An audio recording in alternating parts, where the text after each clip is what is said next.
Hey everyone, George Christie here with Wine Industry Network. Welcome to another edition of the Win Insider Series. Today we've got Jeff Roth.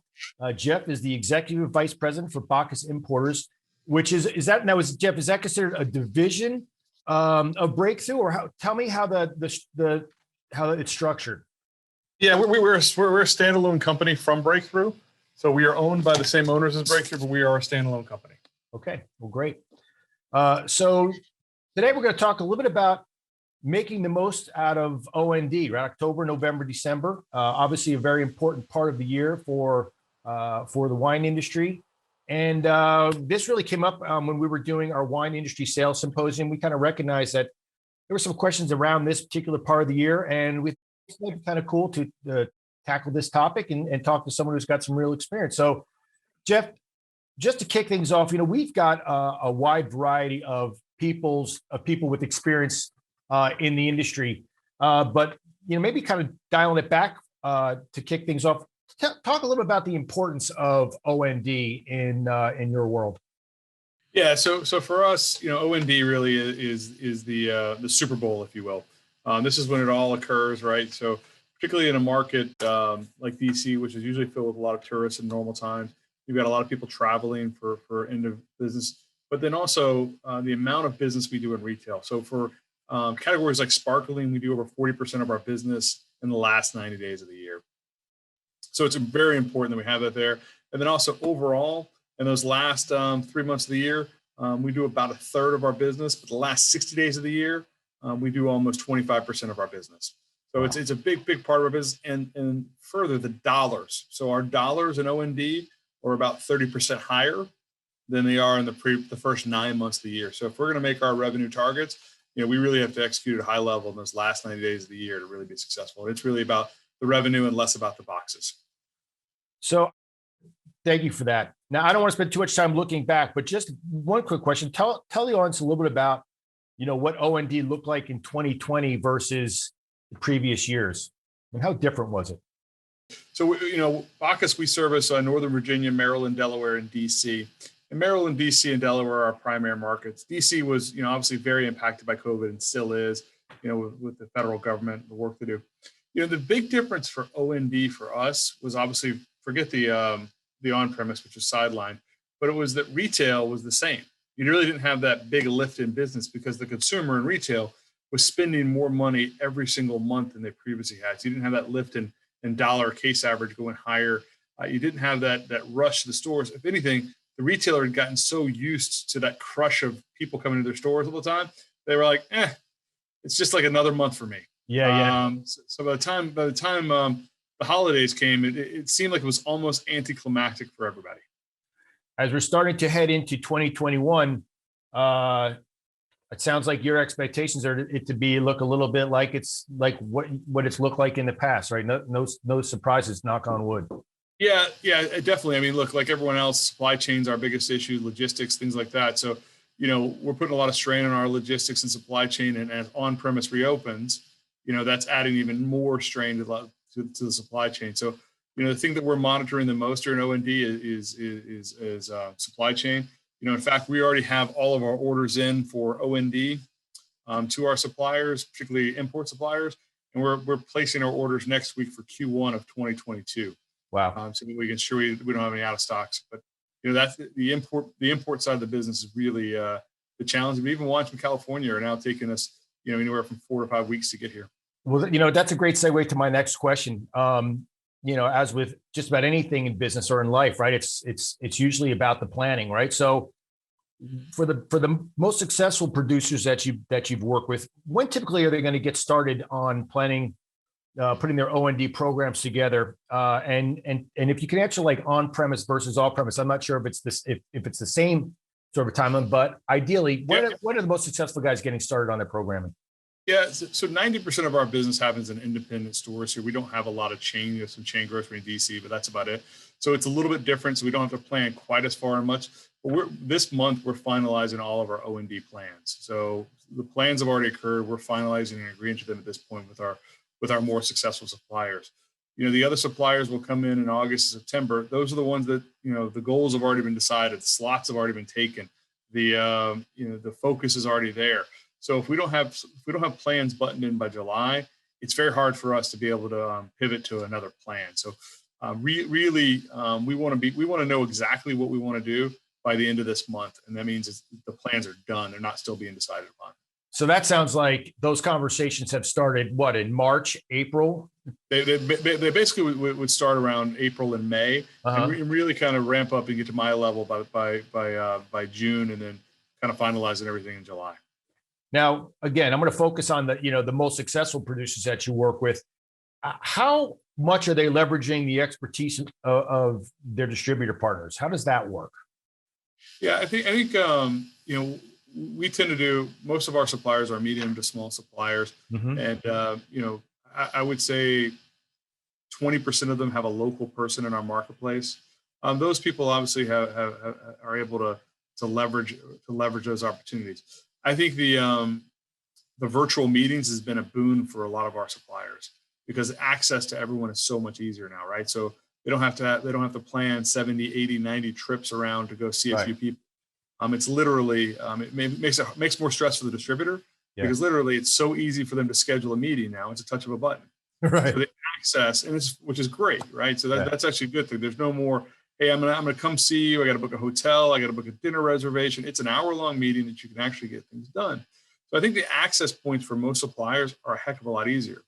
I think on the supplier side, though, they're trying to focus on growing their DTC business. There's so many more events for them to be a part of, the virtual events, the wine tasting. So I think there's more stress on the supplier than just that interaction on a meeting level and a planning level, because there's so many different avenues for them to be able to sell their wine through us, virtual events, virtual tastings, and things of that nature. Not forgetting even the platforms like Drizzly, which many of them don't have access to anyways. Yeah. Well, I want to come back to talk a little bit about how that's changed, interactions with the suppliers have changed. But just to kind of wrap this, the sort of the planning part and the timing, do they often come to you and say, hey, we've got an idea and we want to get your feedback on, on this program, or do they just lay it out for you? I mean, because I imagine sometimes, I'm certain that there are times when supplier brings you a program and you're just like, this is awful. Yeah. This is not working. I think good suppliers do the former. They come to you and say, hey, I've got an idea. It's 80%, it's 70, it's 60% done. Let's fill in the blanks together. Okay. I think it's important to get buy-in from us, right? So if you hand me a plan that's 100% done and it's the same plan in Kansas City as it is in Washington, D.C., right, I'll execute it and I'll do the best I can, but I don't feel I have any ownership in it. So I think asking our ownership is really an important aspect of getting that buy-in, but also that local piece of it. And I think it's important for the supplier, that local supplier rep, to have their signature on it as well. Yeah. We have a lot of successful programs that we have that. We have a lot of suppliers that have started tapping local charities. So they have a national charity angle. Maybe it's water, maybe it's land conservation. And they'll find a local charity through us and say, look, we really want to focus on X charity. And do you have some partners or some ideas? If we have some salespeople that are passionate about a charity, that only helps them get behind the brand that much more. Well, and what I like about the sound of it is it that approach really reinforces that partnership mentality, right? Versus this, right? Which I think there's still and maybe there will continue to be a little bit of a misconception that it's you against the distributor sometimes, and you're just trying to get everything you can out of them, and versus looking at it like, hey, we win, you win, right? I mean, let's work together on this. So you started to talk a little bit about how COVID really sped up the adoption of technology like Zoom, right? To embrace that and allow us to have these quick meetings without hopping on a plane and making a reservation here and doing all that other stuff. As it pertains to like market work, and the question I had was really first, I kind of had this idea. I want to talk to you a little bit about, producers and suppliers, that want to get into the market during OND. At the same time, the distributor goes, this is our busiest time of year. We do not have time to be driving you around visiting, 10 accounts. Yep. Is that still the case, or are there things that they can do to be virtually in the market to help support, these programs? Yeah. So we just started doing traditional ride was this month. We had not started doing those again until this month. So And our suppliers are really excited about it. I'm a big believer in Ride With for a lot of reasons. One, it allows a supplier to engage with our team, tell their story, get to form a relationship with our team. So when they're somewhere else, they can still communicate via text or however they communicate. Right. One of the things that we found success in COVID, which I would envision we'd do in O&D, is set up appointments for people. Say, look, I don't have the time to go out and spend all day with you in the car, and I can't during COVID because of the protocols the company's put forth, but I could set up 6 appointments for you. And Johnny's going to be at Sam's liquor store at 10 o'clock, and you can go see him then. And then Sal's going to be at, Johnny's liquor store at 11, et cetera, and have a day planned out for them and go from there. We found that to actually be a very effective way for our suppliers to be in the marketplace and our salespeople to be safe during COVID. So they weren't in the same car together. They weren't in the same account together. They'd be in 2 different spots. So we actually found that to be a very helpful thing. And I envision we would do that again during O&D. I think the pushback, though, is not necessarily that, do our suppliers want to spend time with us? I don't know if the retailers always want to see suppliers during this time of year because they're so busy as well.